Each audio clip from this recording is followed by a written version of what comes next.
Welcome to today's Farm Life. I'm Doug Cunningham. We're here with Louis Bainbridge. We're at his farm, but we're going to be talking about a brand new, do we say opportunity? I guess would be opportunity and a community investment of a new soy processing plant located near Mitchell. First of all, Louis, let's talk a little bit about how we got to this point. I mean, obviously we have some in South Dakota now, and they're doing quite well. That's right. We have a soy processing plant in Volga, South Dakota. In fact, this is the 25th year that plant's been in business. So we're lucky that we have folks in South Dakota that took that risk 20 plus years ago to build a processing plant in our state. So it's been quite successful. It's had its challenges, as everything does, but we're presently looking at another plant near Mitchell here. Okay, and it's going to be a pretty good sized plant and some nice jobs and things. It's just south of the interstate. Is that where it's going to be? That's right, about 3 miles south of Interstate 90, right along Highway 37. We picked that site for a whole array of reasons. It has a whole bunch of things you need for a large plant like that. You're on a major highway, so you have good access that way. You're close to Interstate 90. You have a railroad track right beside it, a natural gas line right beside it, as well as power. So you have most of the main ingredients that you need for a plant like that to be successful. Now, at this point, obviously, we don't. We have some details, but not a lot. Do we call it planning or preliminary, or what stage are we at? We're doing the preliminary engineering of the site and so forth to make sure that we understand the soil types, the layout of the plant, what's required as far as traffic patterns for the truck traffic to get it off the roads and so forth. And also the big thing is the layout of the railroad.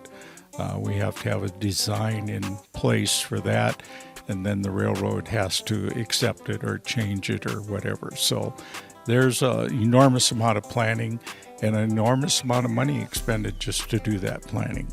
With no surprises. Not yet. Well, that's good. Now let's talk a little bit about the plant. What is the soy processing plant? I guess when I first heard that, I kind of have an idea, but for the average person, what does that mean? Well, for those of us that are farmers, we grow mostly corn and soybeans in this part of the world, as well as some wheat. But the soybean is made up of protein and oil. It's about 19% oil and about 35% protein. So as you process that, the protein goes into livestock feed such as pork and chickens and so forth. And then the oil is predominantly for human consumption, and the excess goes into the advanced biofuel market. Now, you had mentioned that you would like to build a switch plant. Explain that. That's right. We're looking at building a switch plant. That puts you into a couple more markets. We're close to the sunflower producing area in South Dakota and North Dakota. So what we would do there is that we would process sun seeds for a period of time, and that puts you into a different market. They have twice as much oil as the soybeans do, and it's a real good high quality oil for the human consumption. So we think that if we can grow the sunflower production to the west, we'll have the ability to be in that marketplace also. So it's been a whole bunch of thought going into that and how to make it profitably. Now, now let's get a little bit about the plant. Big plant, footprint, fairly good size? That's right. The actual plant itself will not be so big, but the footprint of the rail line will be bigger. You need that to get it off the main line and to make sure you have room for all the cars, because the majority will be shipped oil-wise by train, and the meal-wise will probably be a lot of truck traffic because we do have a lot of livestock in the neighborhood. Okay, now, has it been received quite well? I mean, obviously, farmers in this area are probably pretty excited about it. Well, I think that the farmers are truly excited about it because we have another opportunity to add value to one of the products that we have locally. And why not do that locally rather than put it on a train car and ship it to the West Coast and kiss it goodbye? Very well put. Now, let's talk timeline.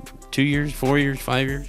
We anticipate that we hope, obviously you don't know what you don't know when you do these things with the logistics and availability of equipment, but we hope to be online by 2025. So it's a lot of planning goes into that, and obviously when you have logistical problems and availability of equipment, that's going to help determine that timeline. How about input? Are you taking input, or is there going to be opportunities for people to give input? That's what we're hoping. We don't have that figured out yet, but we want to make the investment opportunity available to local folks too, farmers in particular, because over time, my small investment in South Dakota Soy Processors has done well for me in that 25-year time frame. So we hope to have that available also. Not only jobs, but investment opportunities as well. I guess congratulations, and it's been a lot of work, but continue to keep your nose down and keep at work and get her done, huh?